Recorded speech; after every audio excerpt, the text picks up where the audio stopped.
Mến chào quý vị và các bạn đang quay trở lại với kênh của chúng tôi. Rất vui được đồng hành cùng quý vị với nội dung ngẩn ngơ với nhan sắc dịu dàng của nữ chính phim Không Giới Hạn. Bộ phim Không Giới Hạn đang thu hút sự chú ý của đông đảo khán giả truyền hình trong thời gian gần đây khi quy tụ được dàn diễn viên trẻ trung và giàu tiềm năng. Trong đó, nữ diễn viên chính Minh Trang nhanh chóng trở thành gương mặt nổi bật không chỉ nhờ khả năng diễn xuất mà còn bởi nhan sắc dịu dàng trong trẻo ngoài đời thường.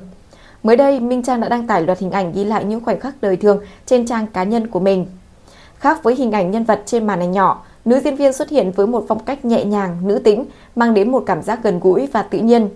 Cô lựa chọn trang phục đơn giản nhưng vẫn toát lên được sự tinh tế, khéo léo tôn lên vóc dáng thon gọn. Mái tóc dài buông xõa cùng với lối trang điểm trong trẻo giúp gương mặt của cô thêm phần thanh thoát và tạo được thiện cảm với người đối diện ngay từ cái nhìn đầu tiên. Những hình ảnh này thì cũng đã nhanh chóng nhận được sự quan tâm lớn từ phía cộng đồng mạng. Dưới phần bình luận, nhiều khán giả bày tỏ sự yêu mến dành cho Minh Trang, đồng thời cũng không tiếc lời ngợi khen nhan sắc của cô. Không ít ý kiến cho rằng nữ diễn viên sở hữu vẻ đẹp điện ảnh với những đường nét hài hòa, thần thái thì dịu dàng nhưng vẫn rất đủ sức hút. Một số khán giả còn nhận xét rằng Minh Trang có nét tương đồng với những mỹ nhân nổi tiếng châu Á, qua đó lại càng làm tăng thêm sự chú ý đối với cô. Không chỉ gây ấn tượng bởi ngoại hình mà Minh Trang còn được đánh giá cao nhờ có sự tiến bộ rõ rệt trong diễn xuất. Trong bộ phim Không Giới Hạn, cô đảm nhận vai Lam Anh, một nhân vật trung tâm với nhiều diễn biến tâm lý phức tạp.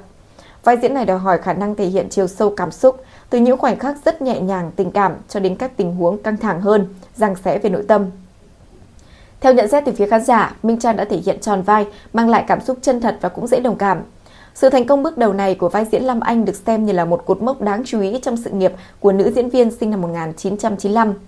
Trước đó cô từng góp mặt trong một số những dự án truyền hình như Tình khúc Bạch Dương, Bạch Mã Hoàng tử hay Cây táo nở hoa.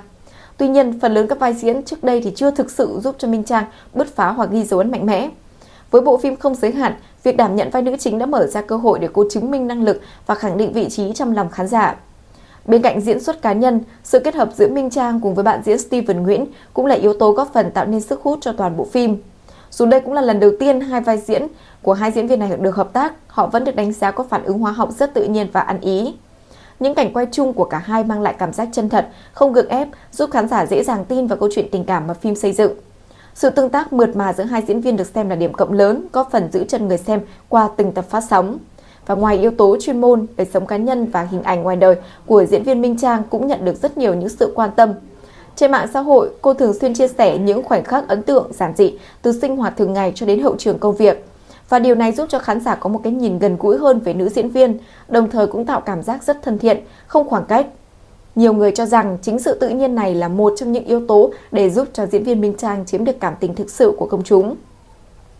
Giới chuyên môn nhận định, trong bối cảnh thị trường phim truyền hình lại đang ngày càng cạnh tranh, thì việc một diễn viên trẻ vừa có ngoại hình phù hợp lại vừa có khả năng diễn xuất tiến bộ như Minh Trang là một lợi thế rất đáng kể.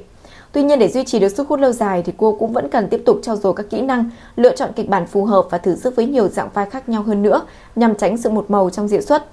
Sự chú ý mà Không Giới Hạn mang lại cho Minh Trang cũng đồng nghĩa với những áp lực lớn hơn rất nhiều trong chặng đường sắp tới. Khi kỳ vọng từ khán giả ngày càng cao thì mỗi vai diễn tiếp theo của cô đều sẽ được đặt lên bàn cân để so sánh.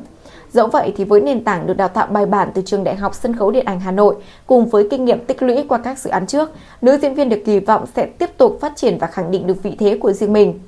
Trong bức tranh chung của phim truyền hình Việt Nam hiện tại, sự xuất hiện của những gương mặt trẻ, gương mặt mới như là diễn viên Minh Trang mang đến một làn gió tươi mới, góp phần đa dạng hóa màu sắc diễn xuất hơn.